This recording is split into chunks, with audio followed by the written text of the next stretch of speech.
Hand modeling is about more than just having pretty hands. To be a great hand model, you have to be able to move your hands in small, deliberate motions and do actions repeatedly over and over again in exactly the same way.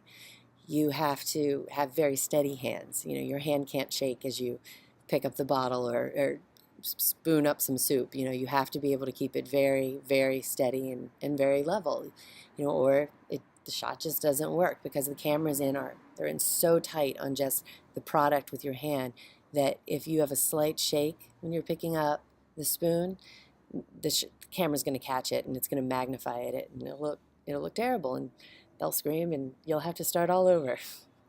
um, and you have to also, learn to take direction and sort of interpret it as to what's needed to get the shot. You know, you're when you're pouring the liquid, knowing which way the liquid's going to flow, practice it. Like that's the thing. That's the key. You have to be able to practice what you're going to do. I got a job for Miller Lite, and in the job, it called for me to be able to open up beer bottles repeatedly over and over like I was a bartender. I was basically going to be the bartender's hands in the shot. So I needed to be able to very smoothly be able to pop it open. They sent me a photograph of the bottle opener that was going to be used. It's a really cool bottle opener, long and flat. So the thing about me is I don't really drink beer unless I'm at a place called Mekong in Richmond, Virginia, and the owner An has the most amazing selection of beers you've ever had in your life, and he is the only person who has actually given me beer on several occasions that I like the taste of. But other than that, I'm not a beer drinker, and I have not had much experience popping open those types of cans, and especially not with that type of a can opener. So what I did was I went and I bought the can opener. And then I went to a friend's party and I brought all these cases of beer and just started popping the tops off and popping the tops off and passing them around and passing them around. And I was doing it over and over just so I could get the flow and the rhythm and to see, sort of what do you do? What do you do? How do you do it when you're not paying attention to what you're doing? Because that's how a bartender works. They're not thinking about opening a beer bottle, they're just popping it open and handing it to a person. But if you make it look too delicate or something like that, it's not going to read as realistic when it cuts from the actor's face to your hands popping open the can. So they actually told me at the party that I was opening the beers too quickly, and they needed me to slow down. So I went across the street to a bar and asked them if I could practice there all night. So figure out what you need to do and figure out how to do it. That's kind of another little trick to it. And then there's another part where if you can't do something, don't say that you can. Like if they need a left-handed person to write something, I cannot do that and I would not try. I can do a lot of things with my left hand, but I cannot write with it. That's only the right-handed thing. But the left hand, when I started working more and more regularly, I was trying to figure out ways that I could be better.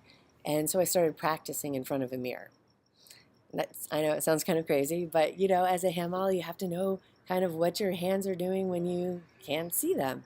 So I sat in front of a mirror and I practiced pouring with my right hand and with my left hand, just to see what the difference is. I mean, that's what you have to do.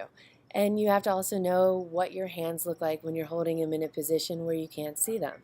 So, like, not being able to look at your hands and be able to move them and just being able to move one finger at a time. That's a key thing because, like, if there's a ring on this finger that they want to shoot and my head's covered in a thing and they're just telling me, your pointer finger needs to come out, I need to just be able to move that out. So just bring it in and then get the direction on where it needs to go without doing the other fingers. So this, I got this idea from a bunch of my friends that are musicians in Richmond, Virginia. I was chatting with them and, they were telling me about exercises and things like that that they did for their fingers. So I looked it up online and I actually found a book of exercises for flute players. And so it goes through all these different things, the basic that sort of thing and stretching them out this way and learning just to do one at a time, like stuff like that. So I just started doing that like at night when I was watching TV, and it improved my control, my sort of dexterity, like that sort of thing.